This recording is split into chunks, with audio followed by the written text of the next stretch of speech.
मैं हूं हमवीर सिंह। हमारे साथ हैं आम आदमी पार्टी के नेता साबिर अली जी और वो प्रमुख समाज सेवक भी हैं, आप तो जानते ही हैं।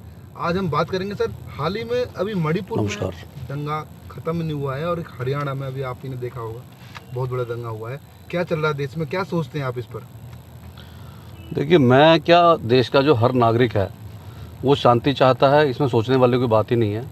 वो हिंदू है या मुस्लिम हो, इससे कोई मतलब नहीं बनता, लेकिन वो शांति चाहता है। पर हमारे देश के कुछ ठेकेदार ऐसे हैं जो देश में शांति नहीं चाहते, बल्कि अपने फ़ायदे के लिए किसी भी मौके को चूकते नहीं हैं और शरीफ लोगों का फ़ायदा उठा करके कुछ हमारे बहन भाई भटके हुए हैं दोनों ही समुदाय में, उनका वो पूरा फ़ायदा उठाते हैं, जिससे दंगे का रूप ले लिया जाता है। मैं एक बात ये जानना चाहता हूँ कि कोई भी धार्मिक स्थल हो, उस पे किसी को कोई आपत्ति नहीं होनी चाहिए, ना दूसरे समुदाय को, ना फर्स्ट समुदाय को। लेकिन इसके बाद भी एक बात ये समझ नहीं आती कि जैसे हम ये कहते हैं कि दंगा वन साइडेड हुआ। दंगा वन साइडेड हो ही नहीं सकता। आप अकेले बैठे बैठे ना मुझे मार सकते हैं, ना खुद को मार सकते हैं, आपको हाथ पैर चलाने पड़ेंगे।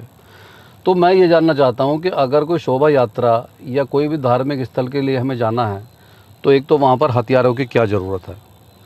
दूसरी बात, जो ये दंगा हुआ उसका मेन वजह ये बनी कि रूट को डाइवर्ट किया गया और उस रूट पे उतनी कैपेसिटी नहीं थी जितनी पब्लिक वहाँ पहुँच गई, जिसको प्रशासन ने भी माना है कि हाँ, ये प्रशासन से गलती हुई है। विश्व हिंदू परिषद के जो एक जिला अध्यक्ष हैं वहाँ के, उन्होंने एग्री किया और उन्होंने कहा कि पूरी तरह से कट्टर सरकार वहाँ पर फेलियर है हरियाणा के अंदर, क्योंकि उन्होंने कोई ऐसा इंतज़ाम नहीं किया हुआ था। पुलिस का ये कहना है कि हमें सूचना गलत दी गई थी, जनता कुछ थी और बताई कुछ और गई थी। ये सब बातें तो साइड कर दीजिए। सवाल उठता है कि दंगा क्यों हुआ। दंगा वन साइडेड कभी नहीं हो सकता। मैं किसी भी एक समुदाय को इसके लिए जिम्मेदार नहीं ठहराता।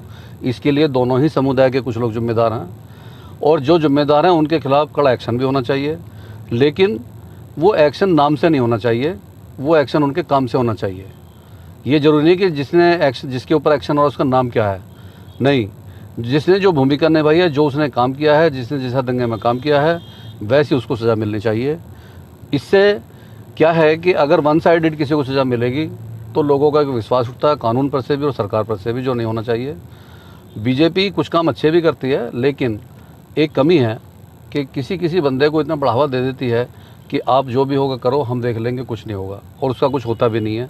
तो आज छोटी हरकत करता है, कल वो बड़ी हरकत करता है। अगर प्रशासन सख्त होगा तो मुझे नहीं लगता कि वो दंगे जैसा नाम भी कोई लिया जाएगा। दंगा होना ही नहीं चाहिए। हमारे प्रधानमंत्री जी देश को आगे बढ़ाना चाहते हैं, लेकिन कुछ लोग ये देश में दंगा करा के उसको, देश को पीछे ले जाना चाहते हैं। ऐसा नहीं होना चाहिए। क्या मैसेज देना चाहेंगे उन? मैसेज मैं तो सभी बहन भाइयों को एक ही मैसेज दूंगा कि भी ये जो छुटपैये नेता झगड़ा करा देते हैं, आप उनके कहने में क्यों आते हो, क्यों झगड़े होते हैं?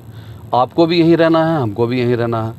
हम नफ़रत से भी रह सकते हैं और प्यार से भी रह सकते हैं। तो नफ़रत को हटाइए और प्यार के साथ रहिए। दंगे नाम को हटा दीजिए, जैसे पहले से रहते आ रहे हैं वैसे रहिएगा। इसी के साथ जय हिंद, खुदा हाफिज़, अस्सलाम वालेकुम।